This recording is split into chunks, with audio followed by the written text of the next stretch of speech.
It's late, way too late, the kind of late where the only light in the whole apartment is the glow of your phone, and the only sound is the flick of your thumb scrolling through endless videos.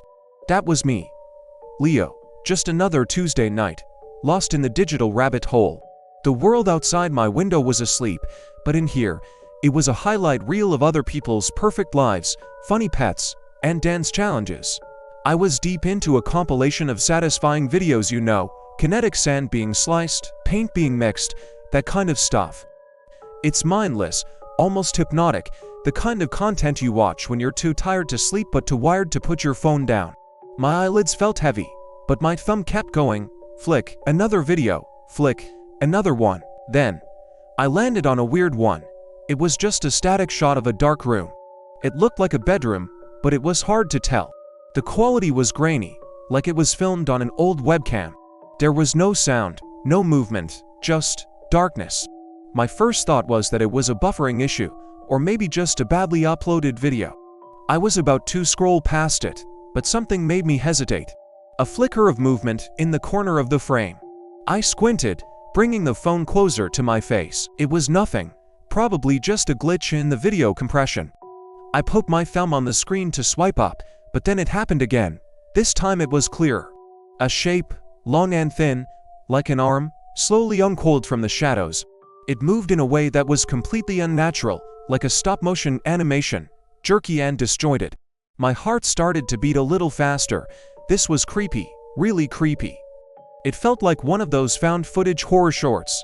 I kept watching, morbidly curious. The shape slowly, deliberately, pulled itself out of the darkness.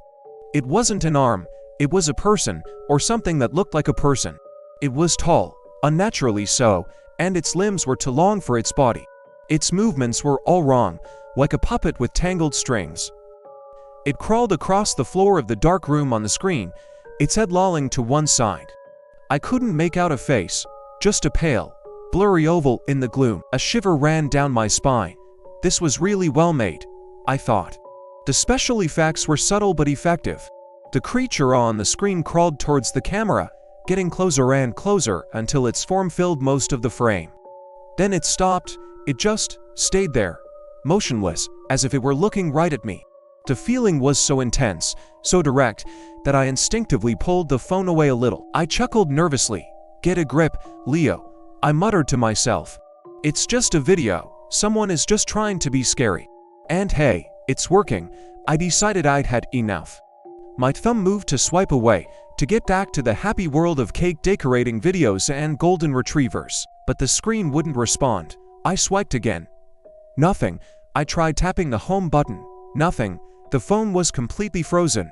The image of that thing, staring out from the dark room, burned onto my screen.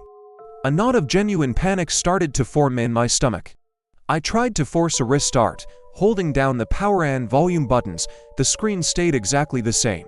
And then, the image changed. The creature on the screen slowly lifted its head. Before, its face was a blur, but now, as it tilted its head up, features began to resolve out of the grainy darkness. 2 dark pits for eyes, and a mouth that stretched into a wide, silent grin. It wasn't a human smile, it was the predatory grin of something that knows it has you trapped. My blood ran cold, my breath hitched in my throat. This wasn't a video anymore. I don't know what it was, but it was not a pre-recorded file. The thing on the screen was watching me. It knew I was here. I could feel its gaze through the glass, a tangible pressure against my eyes. My room, which had felt so safe and cozy moments before, now felt vast and filled with threatening shadows. Every little creak of the building, every rustle of leaves outside my window, sounded like something approaching. I wanted to throw the phone, to smash it against the wall, but my hand was frozen, locked in a death grip around the device. The thing on the screen began to move again. It brought one of its long, spindly hands up to the camera lens up to the screen. Its fingers, like skeletal twigs, pressed against the other side of the glass, tapped, tap, tap, tap. The sound wasn't coming from the phone speaker. I could hear it in the room, a faint, dry tapping sound, coming from the phone itself. It was tapping on the inside of my screen. I scrambled backward on my bed, kicking the covers away, my heart hammering against my ribs like a trapped bird. The phone fell from my hand onto the duvet, screen up. The face was still there, grinning its terrible grin, its fingers still tapping, tapping, tapping from the inside. Then, the background in the video started to look familiar, the grainy, dark room it was in. The placement of the window, the outline of the dresser in the corner, my breath caught. My eyes darted from the phone screen to the corners of my own dark bedroom, and back again. The angle was all wrong, but the room was unmistakable. It was my room. The video was a live feed of my bedroom, but filmed from a corner near the ceiling where there was no camera. The thing wasn't in some other room on the internet, it was here, with me. Its smile widened on the screen, as if it could read my thoughts, as if it was savoring my terror, and then, it started to push. Its pale face distorted, pressing against the barrier of the screen, the glass appearing to bulge outward. A faint, spiderweb crack appeared on my phone's screen, originating from where its face was pushing. It wasn't a graphical effect, it was a real crack. I let out a choke sob and scrambled off the bed, stumbling backward until my back hit the cold wall of the hallway. I didn't take my eyes off the phone, lying on the bed like a malevolent beacon. The tapping stopped, the face on the screen pulled back slightly from the glass. It slowly turned its head, its gaze no longer directed at the camera, but towards the side. It was looking at something just out of its own frame. Then, its grin fell away, replaced by a look of what I can only describe as concentration. It opened its mouth, a black, gaping hole, and a sound finally came from the phone speaker. It wasn't a scream or a roar.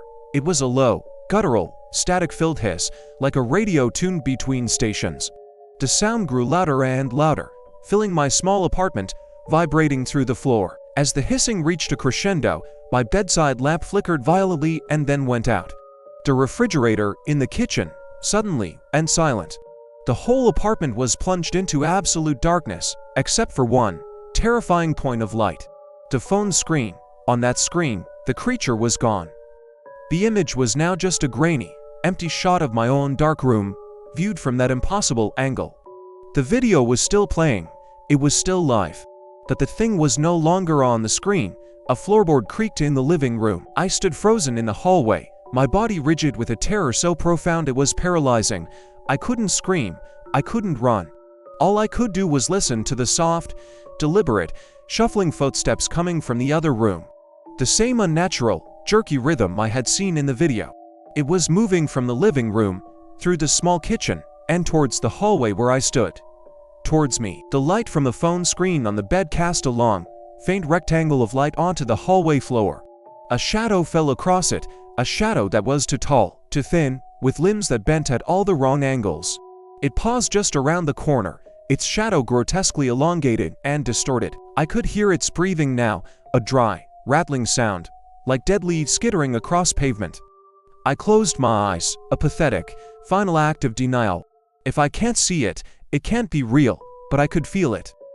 I could feel the coldness emanating from it, a tangible drop in temperature that pricked my skin with goosebumps. The shuffling started again, slow and deliberate. It was taking a step into the hallway. I held my breath, waiting for the end. My last thought was a stupid one. I should have just gone to sleep. I never should have kept scrolling. The next thing I knew, sunlight was streaming through my window, hitting my face. I was slumped on the floor in the hallway, my neck stiff. My apartment was quiet. The birds were chirping outside. It felt normal. Was it all a dream? A nightmare brought on by exhaustion and too much screen time? My body ached as I pushed myself up. I looked into my bedroom. The covers were kicked to the foot of the bed, just as I'd left them. And there, in the middle of the duvet, was my phone, screen down. My heart pounded as I reached for it, my hand trembling. I flipped it over. The screen was black, dead. I pressed the power button. Nothing. I plugged it in. Nothing. It was completely fried.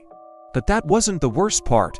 Etched into the dark glass, right in the center of the screen, was a complex, spiderweb pattern of cracks. And at the very center of the cracks, so small I almost missed it, was a perfect, tiny handprint. The handprint of something that had pushed its way out from the inside. I don't know what happened last night. I've tried to convince myself it was a hallucination. But every time I close my eyes, I see that grinning face. I hear that tapping. And I know, with a certainty that chills me to my core, that it's still out there. Maybe it's in your house now. Maybe it's waiting for you to get tired, to scroll just a little to lawn in the dark. So, next time you're up late, mindlessly flicking through videos, just remember my story. And if you see a video of a dark, empty room, for your own sake, scroll past it. Don't hesitate, just scroll away.